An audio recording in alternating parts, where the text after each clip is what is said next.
ইসলামে যত অনুষ্ঠান আছে সব আগে ত্যাগ করা লাগে, এরপরে ভোগ করা লাগে।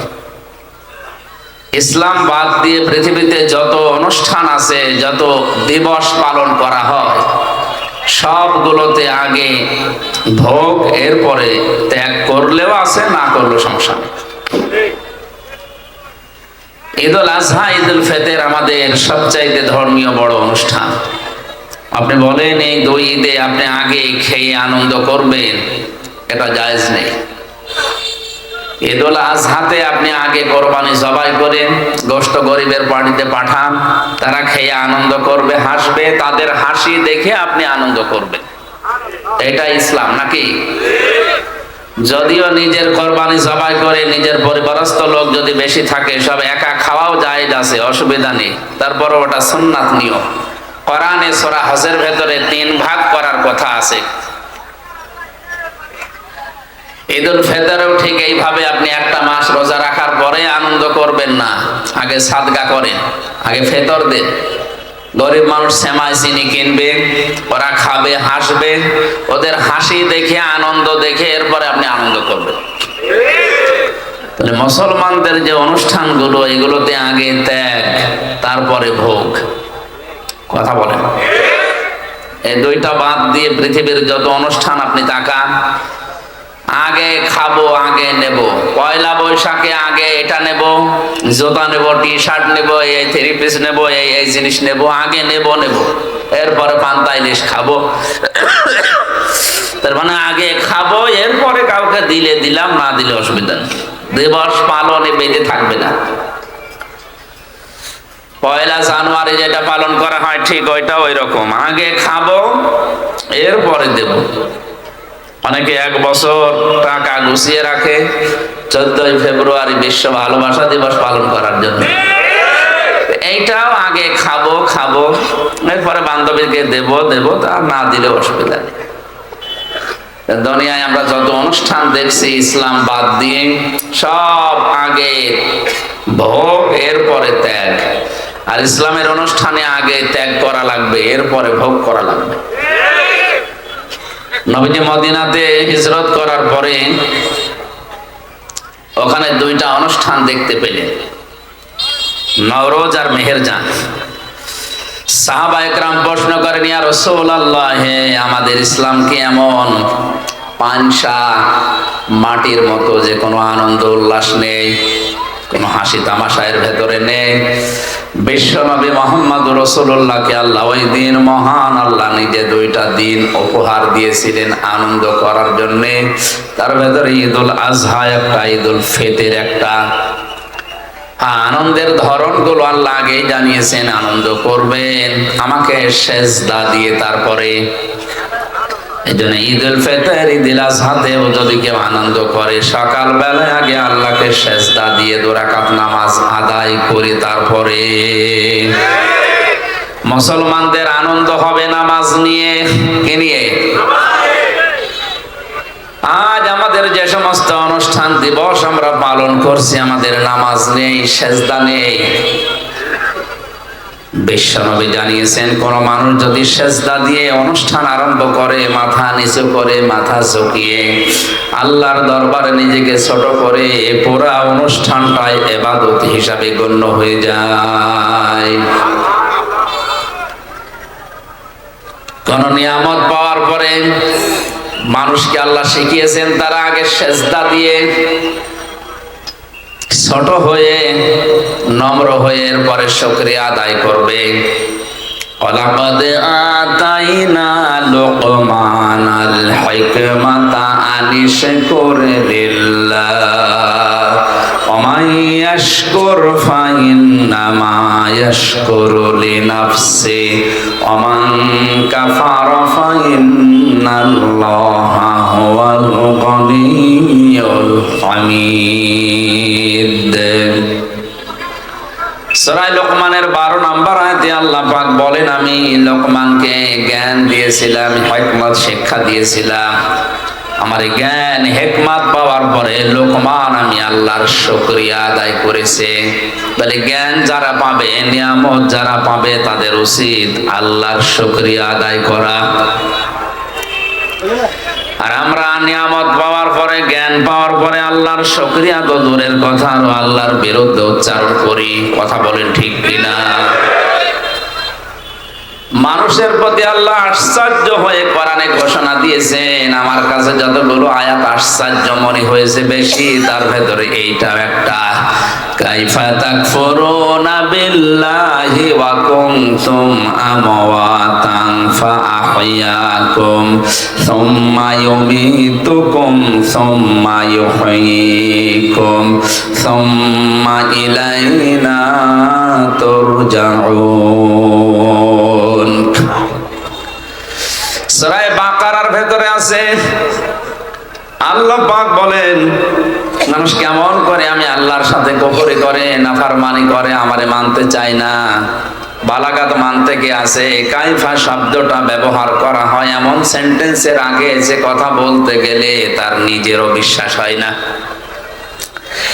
যারা তাফসীর জানে, তাফসীর পড়ে, আলেমরা যারা আছে, কাইফা শব্দটা আল্লাহ পাক আয়াতের শুরুতে ব্যবহার করেছেন এই জন্যে পরবর্তী যে তিনটা কথা বলতে চান এটা আল্লাহরও মনে হয় যে বিশ্বাস হচ্ছে না, যে না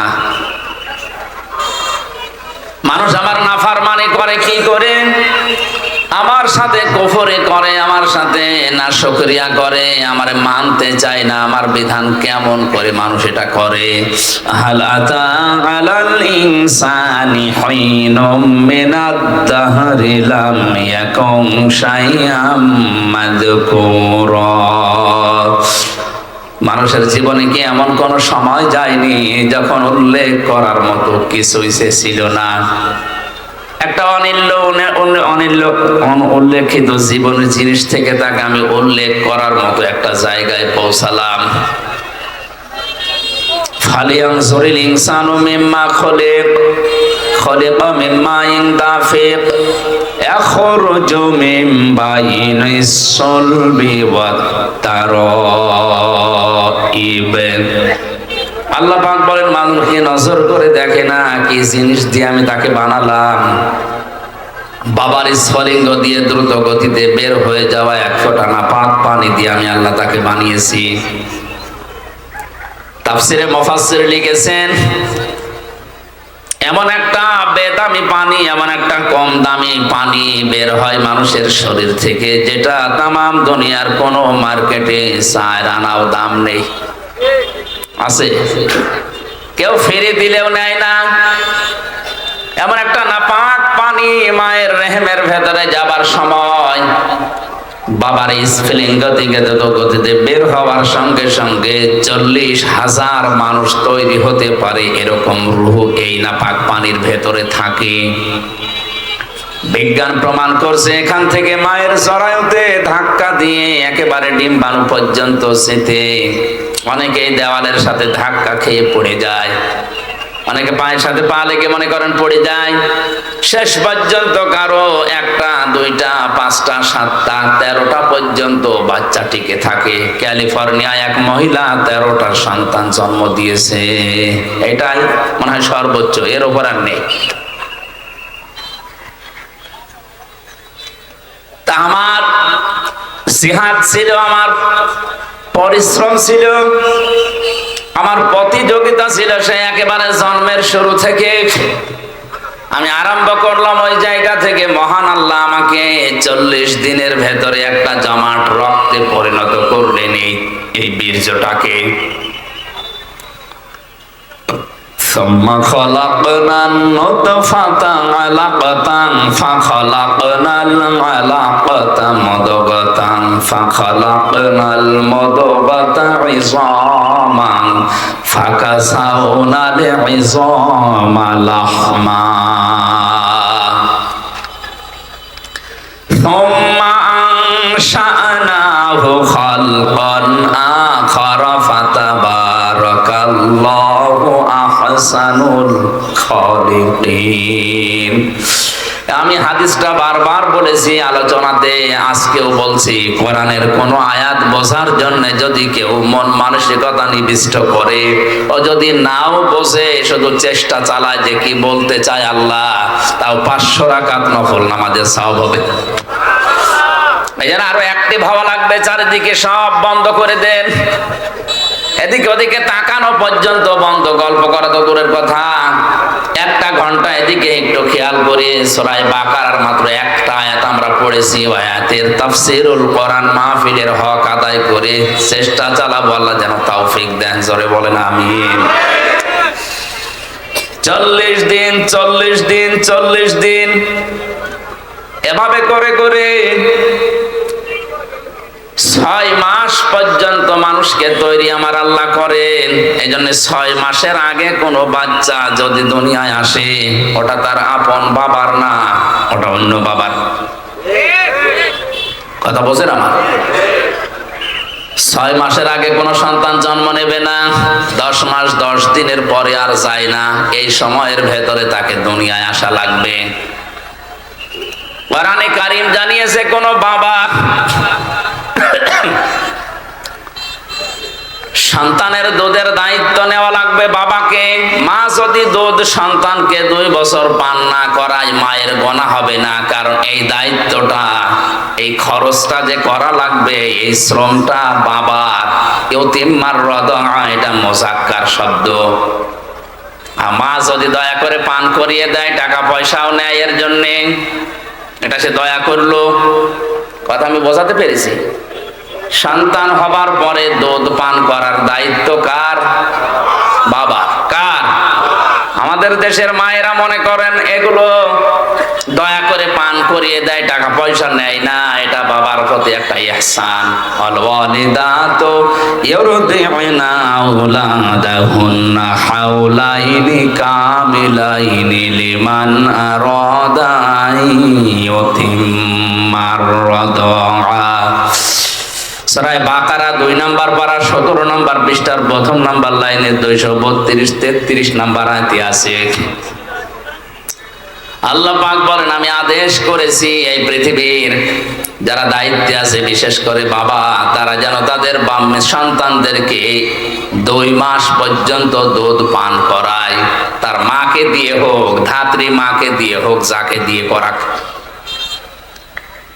মায়েরা যারা এসেছেন, আমি সহ যত মানুষ এখানে আমাদের স্ত্রীরা আছে, সন্তানদেরকে 2 বছর পর্যন্ত দুধ পান করিয়ে দিচ্ছে, এটা আমাদের প্রতি একটা ইহসান। যদি আমরা এখানে কেউ স্ত্রীকে 2 বছর দুধ পান করানোর জন্য 50,000 টাকা দেইনি, দিয়েছেন? একটা শিশু জন্মের পর থেকে প্রতিদিন 8-9 বার করে দুধ পান করে মায়ের। বিজ্ঞান প্রমাণ করছে প্রতিবার যদি 1 পোয়া করে হয়, তাহলে 8 থেকে 9 বারে প্রায় 2 কেজি করে একদিন 2 পান মানুষ করে। এইটার ভেতরে আল্লাহ সব দিয়েছেন। এর ভেতরে পানি আছে, মিষ্টি আছে, এর ভেতরে ভিটামিন আছে, যা লাগে একটা মানুষের জীবন চালাতে সব এই দুধের ভেতরে। এজন্য সমস্ত জিনিসগুলো দিয়েছে, তার অন্যতম এটা পশুর একটা কিছু মিশিয়ে দেয়। পশুর যে দুধ আছে, পশুর ওই দুধগুলো ডানোর ভেতরে মিশ্রিত আছে। আমার কথা নয়, পত্রিকা থেকে বলছি। এই কারণে আমরা অধিকাংশ মানুষ দেখি ডানো খেয়ে খেয়ে যারা বড় হয়, চরিত্রগুলো পরবর্তীতে পশুর মতো হয়ে যায়। এটা বন্ধ করা দরকার। মায়েরা, আপনারা একটা অনুগ্রহ স্বামীদের উপরে করছেন, এটা করেন। সন্তানকে দুধ পান করানো, এটা যদিও বাবার খরচে, আপনারও দায়িত্ব আছে। কারণ বাবাকে আল্লাহ এই মেশিন দেয়নি, এই মেশিন দিয়েছে কাকে? মাকে। আমি একটা কথা বোঝানোর জন্য আয়াতটা পড়েছিলাম। 2 বছরে কত মাস হয়? 24। বলেন বলেন। এবার সূরা আহকাফ 15 নম্বর আয়াতে আছে, ওয়াল ওয়ালিদাতু ওয়াসাইনাল ইনসানা বিওয়ালিদাইহি ইহসানা হামালাতুহু উম্মুহু কুরহা ওয়া ওয়াদাআতুহু কুরহা ওয়া হামলুহু ওয়া ফিসালুহু 30 শাহরা। আমি দুনিয়ার যত মানুষ আছে এখানে, শুধু মুসলমান না, পৃথিবীর 750 কোটি এখন মানুষ, সবাইকে আল্লাহ নির্দেশ দিচ্ছে, তোমরা তোমাদের মা বাবার সাথে ভালো আচরণ করো। এটা ফরজ, নামাজ এবং রোজার মতো। মা বাবার সাথে ভালো আচরণ করা নফল না ফরজ? কেমন ফরজ? নামাজ পড়লা যেমন ফরজ, মায়ের সাথে বাবার সাথে হাসি মুখে কথা বলা ফরজ। কথা বলেন। কোরআনে কারিমে আল্লাহ পাক জানিয়েছেন, ইম্মা ইয়াবলুগান্না ইনদাকাল কিবারা আহাদুহুমা আও কিলাহুমা ফালা তাকুল লাহুমা উফফিন ওয়ালা তানহারহুমা ওয়া কুল লাহুমা কাওলান কারীমা। আমাদের মা বাবা একজন অথবা দুইজন যদি বার্ধক্য অবস্থায় পৌঁছে যায়, মাথায় ঝাঁকি দিয়ে বেয়াদবিমূলক কোনো কথা তাদের সামনে বলবা না। তুমি যদি আল্লাহ এবং কিয়ামতে বিশ্বাস করে থাকো, যদি নামাজ পড়ো আল্লাহর জন্য, মায়ের সাথে বাবার সাথে ভালো আচরণ করা লাগবে ওই আল্লাহর জন্য। নামাজ পড়ে রোজা রাখে কিন্তু মা বাবার সাথে আচরণ খারাপ, এ লোকটা জান্নাতে যেতে পারবে না। আরাফ নামক একটা দেওয়াল আছে, ওই দেওয়ালের উপরে বসে থাকবে।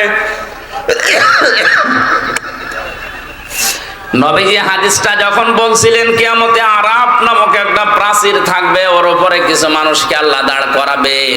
ওরা জান্নাতেও যাবে না, জাহান্নামেও পড়বে না। সাহাবীরা বলেন, হুজুর এরা জাহান্নামেও যাচ্ছে না, জান্নাতেও যাচ্ছে না, কাজ কি? আল্লাহর নবী বলেন, এরা নামাজ রোজা হজ যাকাত সব করেছে, এমনকি ইসলাম প্রতিষ্ঠার জন্য আন্দোলনও করেছে। এই জন্য আল্লাহ তাদেরকে জাহান্নামে দিচ্ছে না, জান্নাতে দেয় না একটাই মাত্র কারণ, এরা মা বাবার সাথে আচরণ ভালো করতো না। চট্টগ্রামবাসী নামাজ পড়েছে, রোজা রেখেছে, নফল দান সাদগা, এমনকি ইসলামী আন্দোলন করেছে, জিহাদ পর্যন্ত করেছে। এই লোকটাকে আল্লাহ জাহান্নামে দিচ্ছে না একটাই কারণ, হাল আদুল্লুকুম আলা তিজারাতিন তুনজিকুম মিন আযাবিন আলীম। এমন একটা ব্যবসার কথা বলবো যেটা করলে জাহান্নামে যাওয়া লাগবে না। এইজন্য ইসলামী আন্দোলন যারা করবে, সফল যদি নাও হয়, ওরা জাহান্নামে যাওয়া লাগবে না। দলিল সূরা সফের এই 10, 11, 12 নম্বর আয়াত, তুমিনুনা বিল্লাহি ওয়া রাসূলিহি ওয়া তুজাহিদুনা ফি সাবিলিল্লাহ বিআমওয়ালিকুম ওয়া আনফুসিকুম যালিকুম খায়রুল লাকুম ইন কুনতুম তা'লামুন। আল্লাহ রাব্বুল আলামিন বলেন, যারা আল্লাহ রাসূলকে বিশ্বাস করার পরে দাবি অনুযায়ী ভালো ভালো কাজের আঞ্জাম দেবে। এখানে ভালো কাজ বলতে জালিকুম খায়রুল লাকুম এর ব্যাখ্যায় আছে, এর আগের শব্দটা সবচাইতে ভালো কাজ, সেটা হচ্ছে তুজাহিদুনা ফি সাবিলিল্লাহি বিআমওয়ালিকুম ওয়া আনফুসিকুম। জান আর মাল দিয়ে আল্লাহর দ্বীনকে জমিনে প্রতিষ্ঠা করার জন্য যারা আন্দোলন করবে, চেষ্টা চালাবে, এইটাই আল্লাহর কাছে সবচাইতে ভালো কাজ। এদেরকে আল্লাহ জাহান্নামে দেবে না। আমি আবার ফতোয়া দিলাম, ইসলামী আন্দোলন দুনিয়াতে যারা করবে, ইসলাম প্রতিষ্ঠার জন্য যারা কাজ করবে, এদের অন্য পাপের জন্য যদি আল্লাহ শাস্তিও দিতে চান, জাহান্নামে দেবেন না, ওই প্রাচীরে রাখবেন, আরাফ নামক ওই প্রাচীরে দাঁড় করিয়ে রাখবেন। এদের জাহান্নাম এদের জন্য হারাম, জাহান্নামে দেবে না। আমি আবার রিপিট করছি, ইসলাম প্রতিষ্ঠার জন্য পৃথিবীতে যারা আন্দোলন করবে, সংগ্রাম করবে, জান আর মাল দিয়ে, এদেরকে আল্লাহ দেবে না। কোন জায়গায়? আরো জোরে বলেন। সুতরাং আর যাই করি, এই পথ ইসলামী আন্দোলনের যেটা, এটা ছাড়া যাবে না। কারা রাজি আছেন দেখি? লিল্লাহি তাকবীর।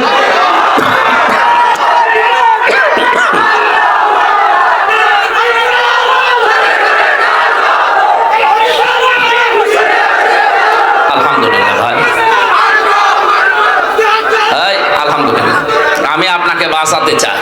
আরাফ নামক এই প্রাচীরে যারা দাঁড়িয়ে আছে, এদেরকে জাহান্নামে দিচ্ছে না কেন? নবীজি বললেন এরা ইসলামী আন্দোলন করতো, জিহাদ করতো, এই কারণে দিচ্ছে না।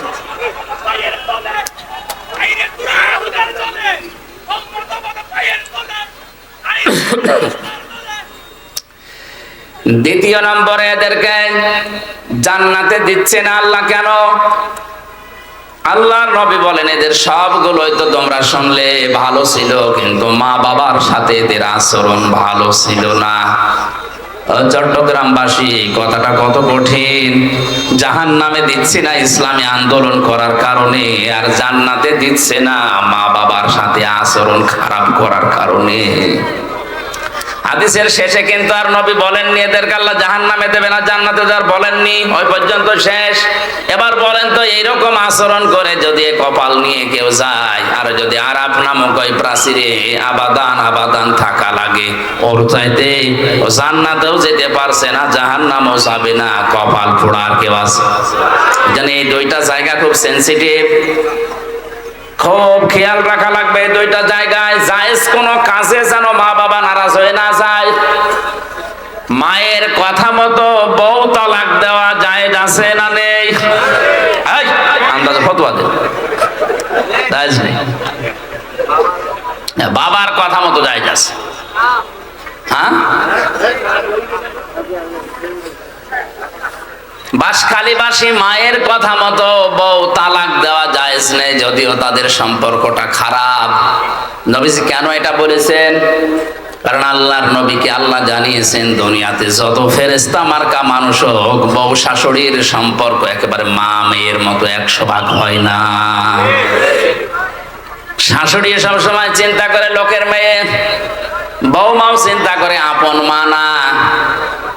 এক গাছের ছাল অন্য গাছে জোড়া দিলে যেমন লাগতে চায় না, 100 ভাগ ওইরকম মেলে না। এই জন্য অধিকাংশ পরিবারে সন্তান বিয়ে করার পর থেকেই বইয়ের গোতাগতিতে আলাদা হয়ে যায়। আমার আল্লাহর দিকে আমি তাকিয়ে বলছি, আমার মনে হয় যে সমস্ত বউর কারণে মাগুলো বাবাগুলো আলাদা করে দিচ্ছি, এই বোর কাছে যদি তার আপন মার বাবা 2 দিন 5 দিন না 10 বছরও থাকে, কোনদিন স্বামীকে বলবে না যে আলাদা করে দাও, বলবে? আল্লাহ আমাদের মনের খবর আগে থেকে জানে, আমাদের আচরণ এই জন্যই জানিয়েছেন নবীজির মাধ্যমে যে মায়ের কথা মতো অন্তত বউকে তালাক দিতে পারবা না, বাবার কথা মতো পারবা। যদি বাবা দেখে যে বউমার চরিত্র উলট পালট, ইসলামের নিয়ম কানুন মেনে চলে না, ক্ষতি হয়ে যাচ্ছে ইসলামের, তখন যদি সন্তানকে বলে যে বাদ দেওয়া লাগবে, বাবার কথা মতো আল্লাহর বিধানের দিকে তাকিয়ে হলেও বাদ দেওয়া যায় যাচ্ছে। তাহলে এখান থেকে মাসলা বের হলো দুইটা, মায়ের কথা মতো যত খারাপই হোক বউ তালাক দেওয়া, বাবার কথা মতো জায়েজ আছে। হযরত ওমরের সন্তানকে হযরত ওমরের কথা মতো আব্দুল্লাহ তালাক দিয়েছিল। হযরতে ইব্রাহিম আলাইহিস সালামের ইঙ্গিতে ইসমাঈল নবী আলাইহিস সালাম তার স্ত্রীকে তালাক দিয়েছিল। কথা বলেন না কেন? আমি কথা বলছিলাম মা বাবার সাথে আচরণ খারাপ করা ভালো করার বিষয়ে বলতে বলতে আল্লাহ শেষ পর্যন্ত এমনও জানালেন, কথা যদি বলতে চাও উঁচু গলায় মাথা উঁচু করে কর্কশ ভাষায় তো বলবাই না, কথা বলতে চাইলে মাথা নিচু করে প্রেসিডেন্টের সামনে প্রধানমন্ত্রীর সামনে দাঁড়িয়ে যেভাবে নরম সরে বলো, ঠিক ওই কায়দায় বলো। আল্লাহ তা কায়দা শিখিয়েছেন, দেখেন তো পরের আয়াতে, আখফিদ লাহুমা জানাহাজ যুল্লি মিনার রাহমা ওয়া কুর রাব্বিরহামহুমা কামা রাব্বায়ানি সাগীরা। জবান খুলে এই ময়দানে আল্লাহর শেখানো দোয়াটা একবার পড়েন, রাব্বিরহামহুমা কামা।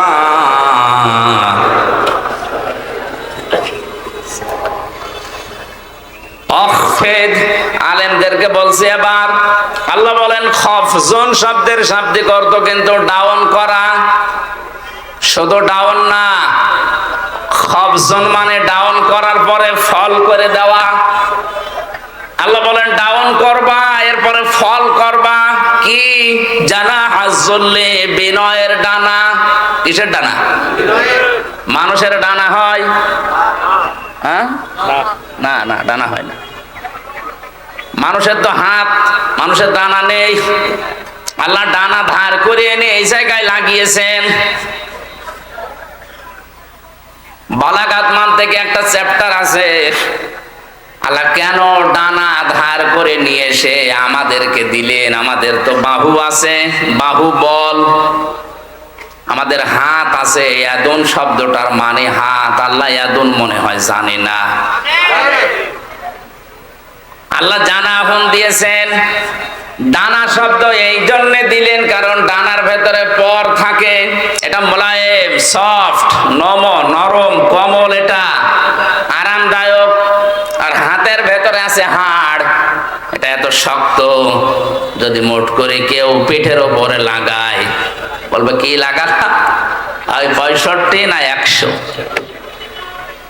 এর ভেতরে যেহেতু নরম কিছু নেই, আপনার আচরণ যেন সফট হয়, কোমল হয়। আল্লাহ এটা বোঝাতে পাখির ডানা ধার করে আমাদেরকে শুধু দেননি, আল্লাহ বলেন খবজন করবে তোর এই ডানা, একেবারে ডাউন করার পরে শুধু ছাট করে রাখবে না, হেলিকপ্টারের ডানার মতো, এরোপ্লেনের ডানার মতো এরকম সোজা করে রাখলে হবে না। জানা হাজুল্লি মিনার রহমা, আল্লাহ হেলিকপ্টার এরোপ্লেনের কাছ থেকে ডানা নেননি, নিয়েছেন পাখির কাছ থেকে।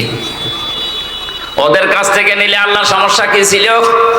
সমস্যা ছিল এরোপ্লেনের ডানা ডাউন হয়, ফল হয় না, ফল হলে উড়বে। আর পাখির ডানা ডাউন করার পরে ফল করলে উড়ে যেতে পারে। আর এর ডানার ভেতরে এমন নরম নরম পর আছে, পাখা আছে, এত সফট, এটা কোমল, এটা এত আরামদায়ক। সিল যখন সো মারে, মা পাখিটা আস্তে করে নিজের ডানাটা বিছিয়ে দিয়ে ফল করে দেয়, বাচ্চারা ওর নিচে একটা কিচির মিচির আওয়াজ করে, এটা অনির্বচন সুখ অনুভব করে। আল্লাহ দুনিয়ার মানুষকে উদাহরণটা দিয়ে বোঝাতে চেয়েছেন, পৃথিবীর মানুষেরা, তোমার মা বাবা শেষ বয়সে এসে যখন তোমার আন্ডারে আসবে, তোমার এই ডানার নিচে থাকার পরে যেন মনে করে যে আমার হামজা থাকতে আমার আর অসুবিধা নেই। কথা বলেন না কেন? এরকম মনে করতে পারছে? বলেন বলেন না, এরকম মনে করতে পারছে না। সেই পরিবেশ নেই। আজ কাদের কারণে? আমি যতগুলো কারণ পেয়েছি তার অন্যতম কারণ হচ্ছে অধিকাংশ বাড়িতে তার বউ না, এলাকায় এখন এসব নেই। আরে বউকে বারবার কান পড়া দেয় এর বর মা আর ওর বড় বোন, আর ওর আশপাশের ভাবি যারা আছে তারা বলে আর কতদিন থাকবা, আলাদা হও, আরামে খেতে পারবা। এরকম কার কার বউকে দেয় একটু হাত তোলেন তো। এই হাদিস মনে হয় এই এলাকায় বলা ঠিক হইল না, এটা আমাদের কুষ্টিয়ায় আছে।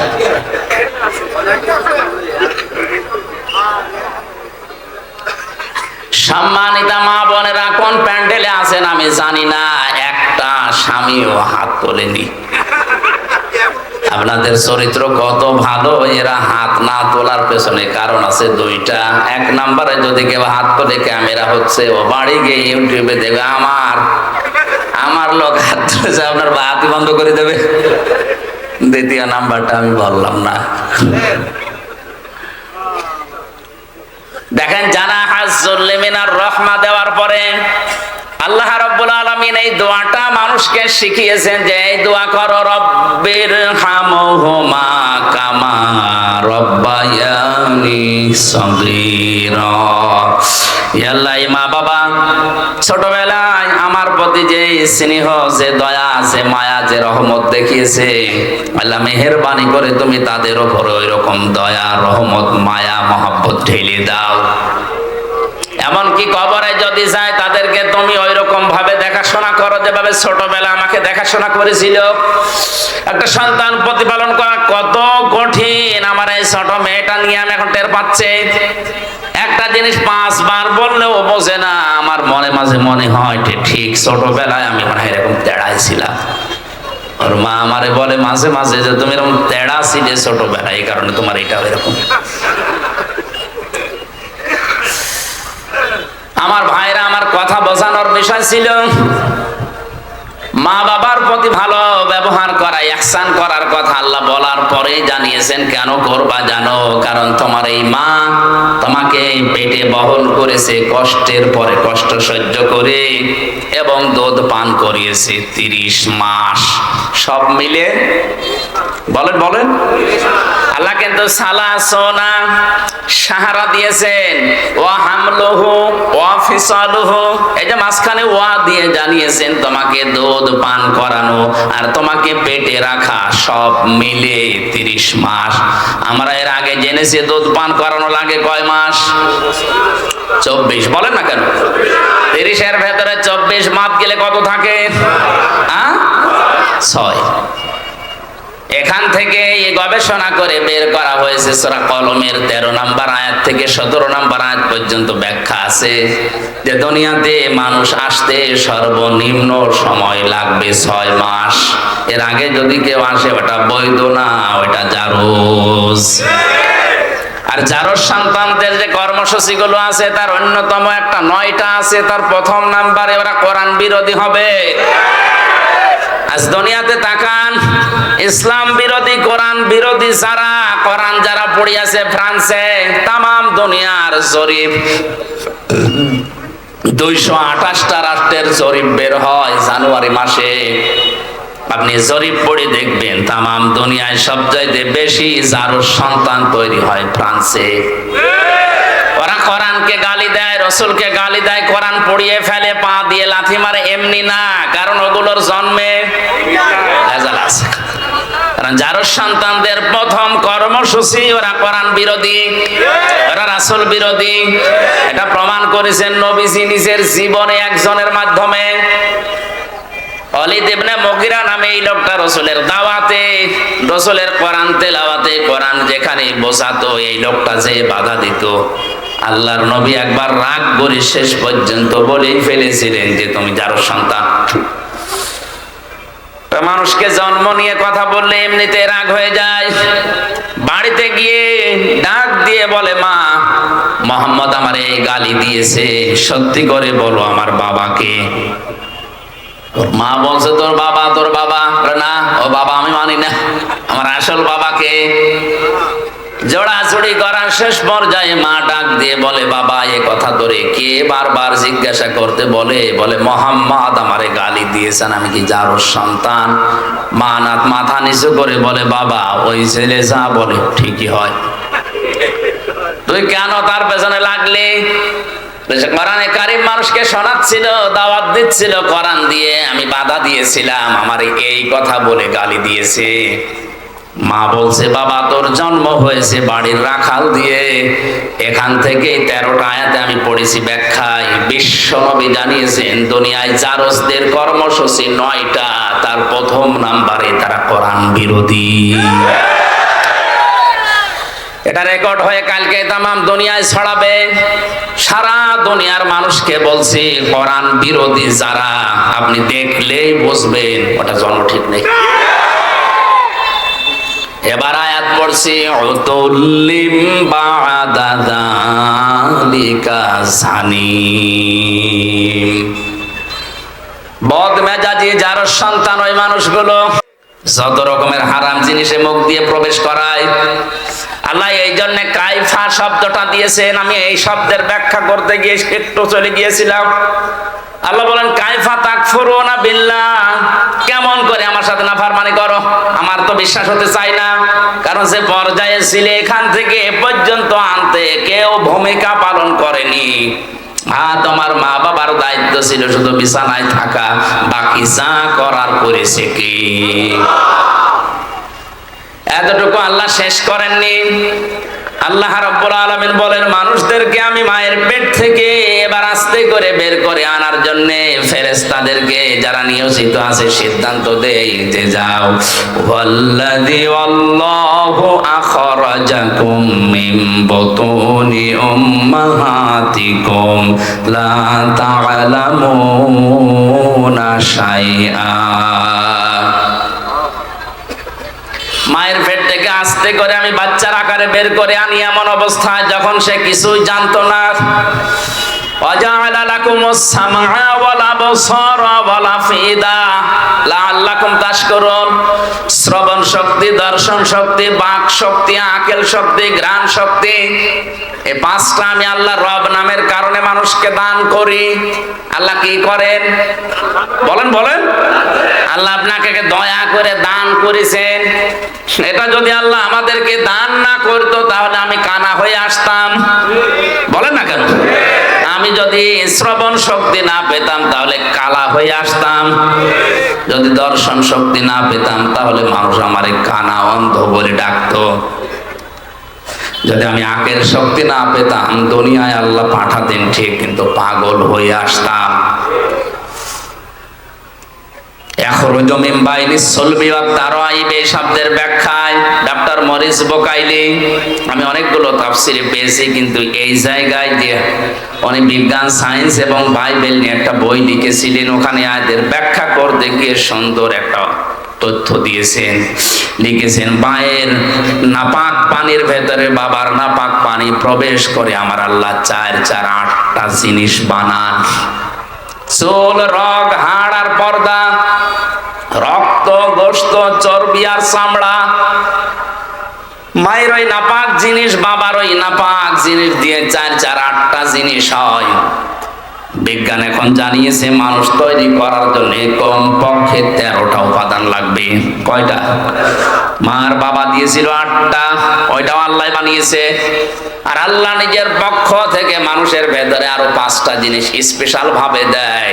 এটা কিছুক্ষণ আগে যেটা সূরা নাহলের 78 নাম্বার আয়াতের শেষের দিকের অংশ দিয়ে বললাম, ওয়াজআলা লাকুমুস সামআ ওয়াল আবসারা ওয়াল আফইদা। এখানে 3টা আছে, আর সূরা নূরের ভেতরে আছে 2টা। এই 8, 5, 13টা জিনিস যখন এক হয়ে যায়, ফেরেশতারা জিজ্ঞাসা করে রব্বুল আলামিন, এটাকে কি আমরা এখন ছেলে বানাবো না মেয়ে বানাবো? সিদ্ধান্ত দেওয়ার মালিক কে? যারা মেয়ে হলে বা ছেলে হলে রাগারাগি করে স্ত্রীর সাথে, রাগারাগি স্ত্রীর সাথে না, ও যেন করছে প্রকারান্তি আল্লাহর সাথে। কারণ এর দায়িত্ব তো আপনার মা বাবার না, স্ত্রীর না, স্বামীরও না, এর দায়িত্ব কার? ফেরেশতারা কমপ্লিট করে জিজ্ঞাসা করে, আল্লাহ যদি বলেন ছেলে বানাও, দুনিয়ার তামাম একদিক হয়ে গেল, এই সিদ্ধান্ত নড়াতে পারবে না। হ্যাঁ, আল্লাহ দয়া করে কাউকে প্রথমে মেয়ে দান করে, এটা কোরআনে সূরা শূরায় আছে। ইয়াখলুকু মা ইয়াশা ইয়াহাবু লিমান ইয়াশাউ ইনাসা ওয়া ইয়াহাবু লিমান ইয়াশাউ যুকুর আও ইউযাওযিজুহুম যুকরানা ওয়া ইনাসা ওয়া ইয়াজআলু মান ইয়াশাউ আকিমা ইন্নাহু আলীমুন কাদির। তিনি সৃষ্টি করেন, কাউকে মেয়ে দেন, কাউকে ছেলে দেন। আগে কার কথা? আরো জোরে বলেন। মেয়ের নাম আল্লাহ আগে দিয়েছেন। এই জন্য আয়াতের তাফসিরে বিশ্বনবী মুহাম্মদুর রাসূলুল্লাহ নিজেই যাচ্ছেন, রুহুল মানিতে আছে, আল্লাহ মেয়ের নাম দিয়ে আরম্ভ করেছেন। এই কারণে আল্লাহ মেয়ের প্রতি বেশি খুশি। কারণ যে ঘরে একটা মেয়ে আসে, নবীজি বলেন ওই ঘরে একটা জান্নাত আল্লাহ পাঠায়। ওর উপরে যদি 4টা দায়িত্ব তার মার বাবা গার্জিয়ান পালন করে, কিয়ামতের দিন আমি নবী গ্যারান্টি দিচ্ছি, সবাই যখন বিচারে থাকবে, এই মেয়ের প্রতি 4টা দায়িত্ব পালনকারী মা বাবা আর গার্জিয়ান আমি নবীর সাথে এভাবে পাশাপাশি থাকবে। মা বাবা আর গার্জিয়ান যারা আছেন, 4টা কাজের প্রথম নাম্বারে তার সুন্দর নাম রাখা। কি নাম? বলেন বলেন। একটা অর্থবোধক নাম রাখতে হবে। আপনাদেরকে আমি বলছি, অনেকে স্বামীর সাথে নাম জুড়ে নিজের নাম লেখে না, এটা জায়েজ না। আপনি নাম লিখবেন বাবার নামের সাথে, কারণ স্বামী আজ আছে কাল নেই। কথা বলে না কেন? আজকে যদি আপনার স্বামী তালাক দিয়ে দেয়, কালকে ওর সাথে দেখা করা কি? কথা বলেন। আপনার বাবার সাথে তালাক হবে? হবে না। এই জন্য মায়ের নাম, ছেলের নাম, মেয়ের নাম বাবার সাথে মিলিয়ে রাখা দরকার। কারণ কিয়ামতের দিন আল্লাহ বাবার নামের সাথে মিলিয়ে আপনাকে ডাক দেবে। উদউহুম লিআবাইহিম তাদেরকে আমি ডাক দেব তাদের বাবার নামে। এই জন্য আমার নাম আমির হামজা, আমার বাবার নাম রিয়াজ, হামজা বিন রিয়াজ, রিয়াজের ছেলে হামজা। আমার মেয়ের নাম মাওয়া, ও যদি নাম লিখতে চায় এভাবে লিখতে পারবে, মাওয়া বিনতে হামজা, হামজার মেয়ে মাওয়া। কথা বুঝতেছে? এখন স্বামীর নামের সাথে যদি মিলিয়ে কেউ লেখে, আমার স্ত্রীর নাম মনে করেন তানিয়া, আমার নাম আমির হামজা, ও তানিয়া আমির লিখে দিল, 2 দিন পরে যদি ওর সাথে আমার তালাক হয়ে যায়, ওর মুখ দেখায় তো আমার জায়েজ নেই। কিন্তু আমার মেয়ে মাওয়ার ফারিহা একেবারে মরণ পর্যন্ত ওদের সাথে সম্পর্ক কোনোদিন কাট হওয়ার সম্ভাবনা আছে? আশা করছি মাসলাটা বুঝেছেন। এখন থেকে বাবার নামের সাথে মিলিয়ে দেবেন, স্বামীর নামের সাথে না। মেয়ে যেই ঘরে আসে সুন্দর একটা অর্থবোধক নাম তার রাখা দরকার। কিয়ামতে আল্লাহ যদি মানুষকে মাফ করতে গিয়ে একেবারে কিছু না পায়, একটা নাম যদি পায় সুন্দর ইসলামী নামের ওসিলাতে হলেও আমার আল্লাহ শেষ পর্যন্ত মাফ করে দেবে। একটা হাদিসে পড়েছিলাম কিয়ামতে আল্লাহ বিচারের ময়দানে ডাক দেবেন মরিয়ম, হাজার হাজার মরিয়ম দাঁড়িয়ে যাবে। রব্বুল আলামিন বলেন আমি তো এত মরিয়ম চাইনি, আমি চেয়েছি ঈসা নবীর মা মরিয়মকে। মরিয়ম নামের মেয়েরা ডাক দিয়ে বলে রব্বুল আলামিন তুমি তো বলো নাই ঈসা বিনতে মারিয়াম কই,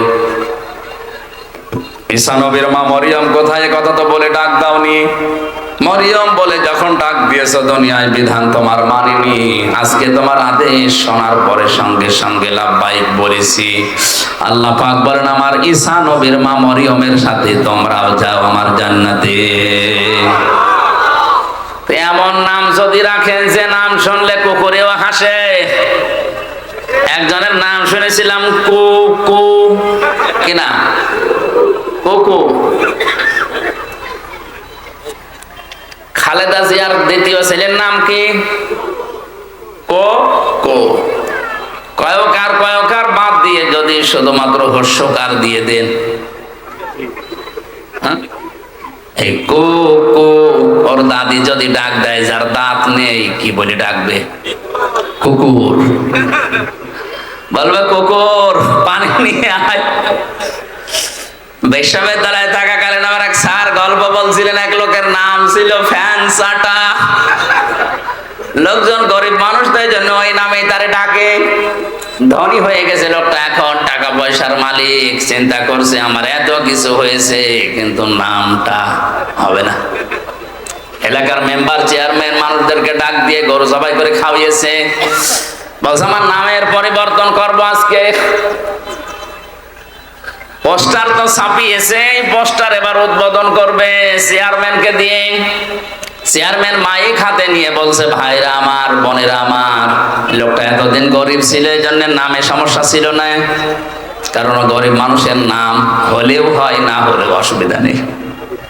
আজকের টাকা পয়সা অর্থ সম্পদ সম্মানিত মানুষ আল্লাহ তাকে বানিয়েছে, আজকে নামের পরিবর্তন করতে চায়। আপনাদের সবাইকে খাওয়াইয়েছে, আমিও খেলাম, আজকে থেকে ওর নাম আমি পাল্টিয়ে দিলাম। ওর নাম এখন থেকে ফ্যান চাটা নয়, নাম হবে মধু চাটা। লোকটা মাইক হাতে নিয়ে বলছে ভাইরা আমার গরু ছাগলও গেল, এলাকার মানুষ আমার বাড়িতে দাওয়াতও খেলো, আমার নামেরও পরিবর্তন হইলো, কিন্তু নাম থেকে ওই চাটাটা আর গেল না। আগে ছিলাম ফ্যান চাটা, এখন কি চাটা? এই জন্য আপনারা যারা গার্জিয়ান আছেন, মা বাবা বড় ভাই, তারা সন্তানের নামটা রাখবেন এমন ভাবে অন্তত নামের প্রভাব যেন তার কর্মজীবনে পাওয়া যায়। আসাদ, আসাদ মানে কি? সিংহ। আসাদ মানে এরকম নাম যদি অর্থবোধক রাখেন, আসাদুজ্জামান, জামানার সিংহ বড় হয়ে যেন ইসলামের সিংহ হতে পারে। আসাদুল ইসলাম শান্তির সিংহ, শক্তিশালী মজবুত। এরকম ইসলামের জন্য আমাদের সিংহ মার্কা পুরুষ দরকার আছে না নেই? নাম রেখে দিয়েছে বল্টু। এখানে অর্থবোধক একটা নাম রাখা। 2 নম্বরে শুধু নাম রাখা না, তার পেছনে খরচ করা। একটা সন্তান প্রতিপালন করতে গিয়ে যদি কেউ খরচ করে সে মেয়ের পেছনে, কিয়ামতের দিন ওই টাকা পয়সার হিসাব আল্লাহ নেবেন না। আপনার মেয়ের জন্য যদি একটা জামা কিনে দেন, স্যান্ডেল কিনে দেন, খেলনা কিনে দেন, মেয়ের লেখাপড়ার পেছনে, তার দিন এলেম শেখার পেছনে যত খরচ হবে ওই টাকাগুলোর হিসাব দেওয়া লাগবে না। তো অনেকে এখন খরচ করতে চায় না, জায়গা মতো অকাজে খরচ করে। 3 নম্বরে এই মেয়েটাকে শুধুমাত্র শিক্ষা দেওয়া, মানে টাকা পয়সা খরচ করে তার পেছনে বড় করা না, তার পেছনে দ্বীনের শিক্ষা দেওয়ার জন্য ব্যয় করার সামর্থ্য অনুযায়ী। বাংলাদেশ সহ আমাদের মুসলিম দেশগুলোতে এখন বিশেষ করে এই লাইনে যেগুলো আছে, এই লাইনের গুলো আমরা ইসলামী শিক্ষা পুরুষদের তুলনায় মেয়েদেরকে অনেক পিছিয়ে দিয়েছি। পুরুষের মাদ্রাসা বা ইসলামী লাইনের যে সমস্ত শিক্ষা প্রতিষ্ঠান অনেক বেশি হয়ে গেছে, মেয়েদের গুলো একেবারেই কম। অথচ একটা মানুষকে মানুষ বানাতে হলে সবচাইতে বেশি ভূমিকা পালন করে তিনি মা। এখানে যারা এসেছেন আজকে থেকে সিদ্ধান্ত নেবেন আপনার মেয়েকে আপনি ডাক্তার বানাবেন, ইঞ্জিনিয়ার বানাবেন, বিশ্ববিদ্যালয়ের শিক্ষক বানাবেন, কোনো অসুবিধা নেই। কিন্তু পাশাপাশি প্রথমেই তাকে আগে ইসলাম মানতে গিয়ে যা লাগে ওই শিক্ষাটা দিয়ে নেবেন। আর এই শিক্ষাটা যেখানে পাওয়া যায় এরকম জায়গায় আপনি যাবেন, এটা তো পাওয়া যাবে কারিতাসের যে স্কুলগুলো আছে এখানে, আশা, ব্যারাকে, কথা বলেন না কেন? সন্তানকে প্রথমেই দেওয়া লাগবে ইসলাম মানতে গিয়ে যে নিয়ম নীতিগুলো আছে, এগুলো যেখানে শেখায় তার নাম মাদ্রাসা। বলেন, মেয়েরা যদি 1 থেকে অন্তত 5 পর্যন্ত এই নিয়ম নীতিটা জানতে পারে, ইসলামের মৌলিকটা 6, 7 এ যেটা এখন দেখতে পাচ্ছে ওটা ওরা জানলেও বিশ্বাস করবে না। 7 এর বইতে ইসলাম শিক্ষা দিয়েছে দুর্গাদের এভাবে সাজিয়ে পূজা করা হচ্ছে, এটা ইসলাম নয়। এরা 5 পর্যন্ত যদি ভেদটা শক্ত করতে পারে, 6, 7 এ যে দরকার চ্যাপ্টার বাদ দেবে, তারপরও আল্লাহ বাদে দেবতাকে বিশ্বাস করবে না। মাথায় মগজ থাকলে আপনি বুঝেছেন। 4 নম্বরে একে এমন জায়গায় বিয়ে দেওয়া লাগবে পাত্র যেন সৎ হয়। আমরা অনেকে আছি এখন সন্তানকে বিয়ে দেওয়ার জন্য মা বাবার তুলনায় দেখা যাচ্ছে জিজ্ঞাসা করে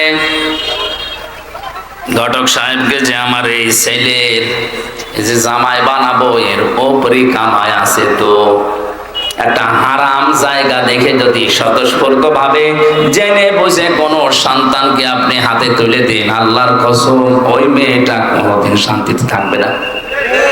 গভীর রজনীতে আপনার জামাই আসবে ডাল খেয়ে, লাল পানি খেয়ে, ওই সংসারে শান্তি থাকবে?